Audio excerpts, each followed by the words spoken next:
Hello friends, स्वागत है आप सभी का आपके अपने चैनल कहानी सुनो में। तो चलिए आइए शुरू करते हैं एक कहानी।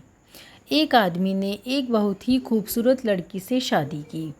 शादी के बाद दोनों की ज़िंदगी बहुत ही प्यार से गुजर रही थी।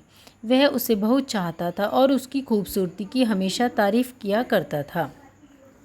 इसी बीच उसकी पत्नी कुछ ही महीनों में चर्म रोग से ग्रसित हो गई और धीरे धीरे उसकी खूबसूरती जाने लगी।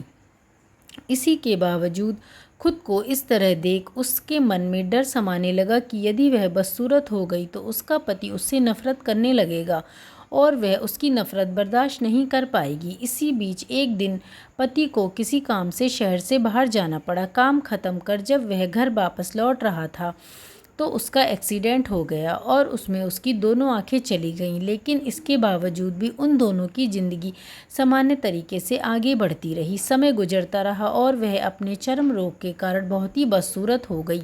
लेकिन अंधे पति को इस बारे में कुछ भी पता नहीं था, इसलिए उसका उनके खुशहाल विवाहित जीवन पर कोई प्रभाव नहीं पड़ा। वह उसे उसी तरह प्यार करता रहा। एक दिन उस लड़की की मौत हो गई। पति तब अकेला हो गया। वह बहुत दुखी था। वह उसे भुला नहीं पा रहा था। उसने अंतिम संस्कार की सारी क्रियाविधि पूर्ण की और शहर छोड़कर जाने लगा। तभी एक आदमी ने पीछे से उसे पुकारा और पूछा, अब तो तुम्हारी पत्नी तुम्हारी मदद कैसे करेगी? इतने सालों से तो तुम्हारी पत्नी तुम्हारी मदद किया करती थी। पति ने जवाब दिया, दोस्त, मैं अंधा नहीं हूँ।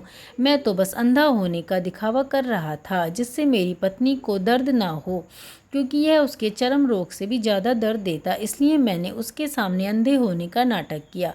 इसलिए इतने साल तक अंधे होने का दिखावा करता रहा। वह बहुत अच्छी पत्नी थी। मैं बस उसे खुश रखना चाहता था। सीख: खुश रहने के लिए हमें एक दूसरे की कमियों के प्रति आंखें बंद कर लेनी चाहिए और उन कमियों को नज़रअंदाज कर देना चाहिए।